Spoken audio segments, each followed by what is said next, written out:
Hi guys, I'm the Lag Dr. Clay Ballard, and in this video, the 6th video in the 7 Laws of Compression video series, we're going to talk about vertical shaft angle. So that's what angle is this club vertically as we're going through impact, and this is actually the most common mistake in golf as far as I can tell, as far as I've seen. We're going to go over this, how you can do it perfectly, and how it's going to affect your compression. Also, be sure to stick around to the end of this video because I have a great bonus for you guys. Let's go ahead and get started.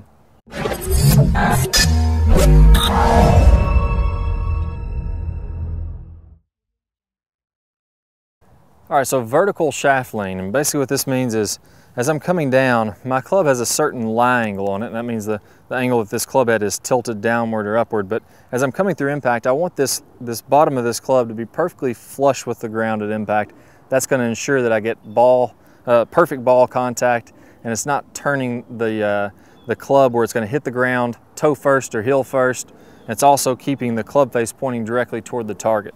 So for example here, if you can imagine, if my club face is too vertical, before we do this, let's explain. As you're at address, this club is designed to where the toe is actually sitting. So let's imagine that this shaft is the bottom of the club. The toe is actually sitting a little bit up in the air. So this toe is actually cocked up a little bit into the air. The reason for that is because in the swing, forces are going to pull this shaft a little more vertical. So as I'm coming into my downswing, this shaft is going to be pulled a little bit more vertical, but the bottom of the club is going to be perfectly square as I contact the ball. Should be, hopefully it is. Now, what's going to happen if this toe is down? So let's imagine this club shaft is too vertical, and now my toe is down and the heel's up in the air here, it's tilted down. Well, what happens is it's changing the direction the club face is pointing. So your club face has a certain amount of loft on it, and if I turn that down, now all of a sudden that loft is pointed over to the right somewhere. And if I turn that up, the loft's going to be pointed to the left somewhere, and that's going to cause the ball to curve and for us to lose compression. So how do we check this is we want to make sure that as the club hits the ground, the divot is perfectly square. So if you see this picture of the divot on your screen, you can tell that is a perfectly square divot for the leading edge. That's what we're looking for. If your toe is hitting the ground first, that means your club is too high. And if your heel is hitting the ground first, that means your club is too low, and that's going to cause incorrect contact. It's going to cause the face to be pointed a different direction, and overall bad contact, poor compression of the golf ball. So now let's go over a drill that can help you to get this leading edge perfectly square at impact. All right, so now let's do a really quick drill to help you to get the perfect angle at impact with the bottom of your club there. So the perfect vertical shaft angle. You should be checking your divots at this point to see if you're already getting the correct angle. Most of the time what's going to happen here is if I'm getting my toe too far down, so this club is too vertical, what's happening is as I'm in my downswing, my arms are going, I'm kind of standing up out of my posture, my arms are going too far out away from my body, and then to hit this ball solidly, so if I just keep on swinging on out, I'm going to swing way out here, I might even shank it. So to hit the ball solidly, I'm going to have to really turn my hands down, and I'm going to end up coming up and hitting this with the toe first. So this club is getting more vertical this way. So I'm standing up out of my posture, and then my arms are working down to get solid contact on this ball.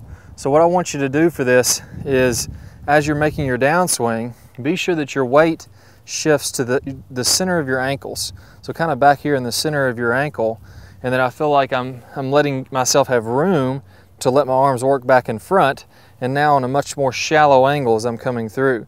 So here this would be overdone a little bit, and my toe would be up in the air. So if you're getting your toe too far up in the air, you may be doing this too much already, and you want to go ahead and make sure that you're not falling back or leaning back this way as you're coming down, or squatting down too much to get that club too flat.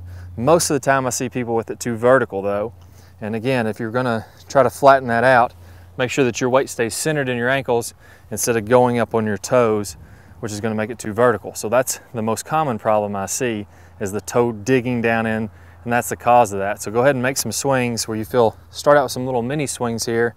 You feel like your weight's going back to the center of your ankle, and then that club is making kind of perfect contact flush with the ground, and to check your divots again to make sure that you're doing it in the correct way. So I hope you enjoyed this video. If you did like this video, be sure to click the like button down below, subscribe up top so you'll be notified when we come out with new videos, or leave a comment and I'll try to answer as many questions as I can.